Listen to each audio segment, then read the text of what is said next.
नमस्कार दोस्तों, हमारे YouTube चैनल में आपका स्वागत है। इस वीडियो में हम बात करेंगे एएसएम लिस्ट के बारे में, साथ ही साथ हम ईएसएम लिस्ट के बारे में भी बात करेंगे। कुछ शेयरों के सर्किट लिमिट चेंज हुए हैं, तो इस पे भी हम चर्चा करेंगे। लेकिन उससे पहले मैं कहना चाहूंगा कि अगर आपने हमारे चैनल को सब्सक्राइब नहीं किया है तो कृपया सब्सक्राइब कर लें और बेल आइकन भी दबा लें। तो सबसे पहले बात करेंगे एएसएम के शॉर्ट टर्म लिस्ट के बारे में। इसमें कुल 19 कंपनियों को शामिल किया गया है।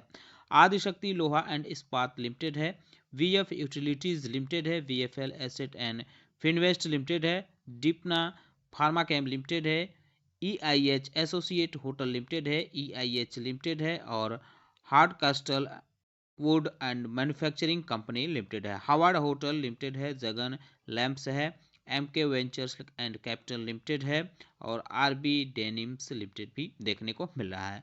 शक्ति शुगर लिमिटेड को भी इसमें शामिल किया गया है, सांघवी मूवर्स लिमिटेड और Shravani industries syndicates limited, SMC global securities limited, Tirani international limited TRF और Utique enterprises limited, WS industry India limited को भी एएसएम के शॉर्ट टर्म लिस्ट में डाला गया है। एक कंपनी है जिसके कर्णिमाता कोल्ड स्टोरेज लिमिटेड, इसको अब लोअर स्टेज में मूव किया गया है, यानी इसको सीधे सीधे थोड़ी राहत दी गई है। अगर बात करें उन कंपनियों के बारे में जो एएसएम के शॉर्ट टर्म लिस्ट से बाहर की गई हैं, तो कुल 9 कंपनियों को राहत दी गई है। एएसएम के शॉर्ट टर्म लिस्ट से बाहर किया गया है। बीपीएल लिमिटेड है, धनसरी इन्वेस्टमेंट है, Genus paper and board limited है, Pondy oxide and chemicals limited है, राधिका ज्वेलटेक लिमिटेड और Raghubir synthetics limited, Rashi electrodes limited, Siyaram recycling industries limited, VLS finance limited को भी एएसएम के शॉर्ट टर्म लिस्ट से बाहर किया गया है।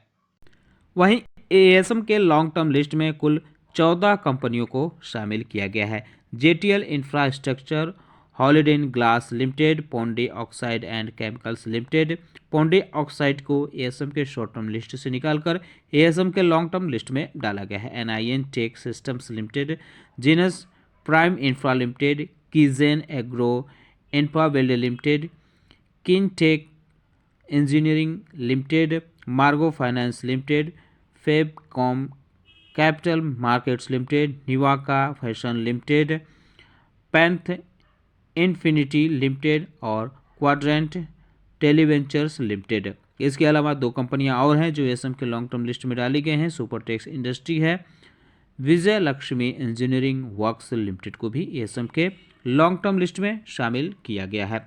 वहीं 3 कंपनियां ऐसी हैं जिनको स्टेज 2 में डाला गया है, रतन इंडिया पावर, वालचंद नगर इंडस्ट्री, डीबी कॉरपोरेशन लिमिटेड। अगर हम बात करें एएसएम के लॉन्ग टर्म लिस्ट से बाहर की गई कंपनियों के बारे में, तो एक कंपनी है जिसको बाहर किया गया है, दूसरे फ्रेमवर्क में यहाँ से निकालकर डाला गया है, Rishabh Digha steel allied product limited.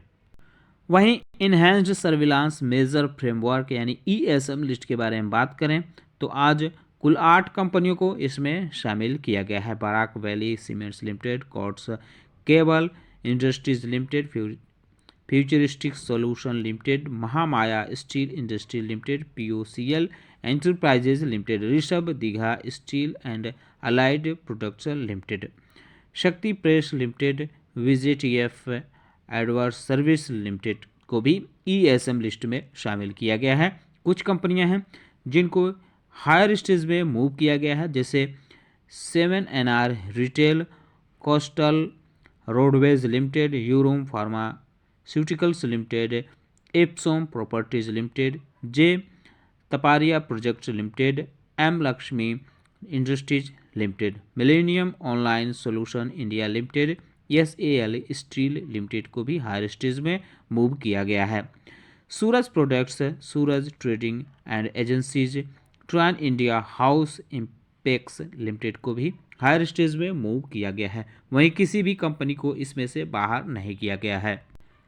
इसके अलावा उन कंपनियों के बारे में बात करें जिनकी सर्किट लिमिट यानी प्राइस बैंड में बदलाव किया गया है, इसमें भी कई कंपनियां देखने को मिल रही है। दर्शन ओरना लिमिटेड, इसका प्राइस बैंड 10% कर दिया गया है। Hard कास्टल would manufacturing company limited का भी प्राइस बैंड 10% हुआ है। शक्ति शुगर्स लिमिटेड का 10% हुआ है। एमके वेंचर्स कैपिटल लिमिटेड का 10% हुआ है। ट्रिटोन वॉल्व्स लिमिटेड का भी प्राइस बैंड 10% हुआ है। किंटेक इंजीनियरिंग लिमिटेड का 10% हुआ है। निवाका फैशन लिमिटेड का 10% हुआ है। टीआरएफ लिमिटेड का 10% हुआ है। गणेशा इकोवर्स लिमिटेड का भी 10% हुआ है। रानी हाउस होल्ड का अब 5% कर दिया गया है price band. Ishan infrastructure and shelters limited का भी 5% किया गया है। लेकिन यार्न सिंडिकेट्स लिमिटेड का अब प्राइस बैंड 20% किया गया है। हिंदुस्तान मोटर्स लिमिटेड का 5% हुआ है।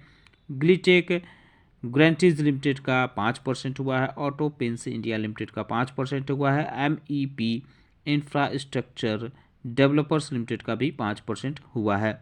Swaraj trading and agency limited का प्राइस बैंड 2% हुआ है। Millennium online solution India limited का 2% हुआ है। एम लक्ष्मी इंडस्ट्रीज लिमिटेड का भी 2% हुआ है।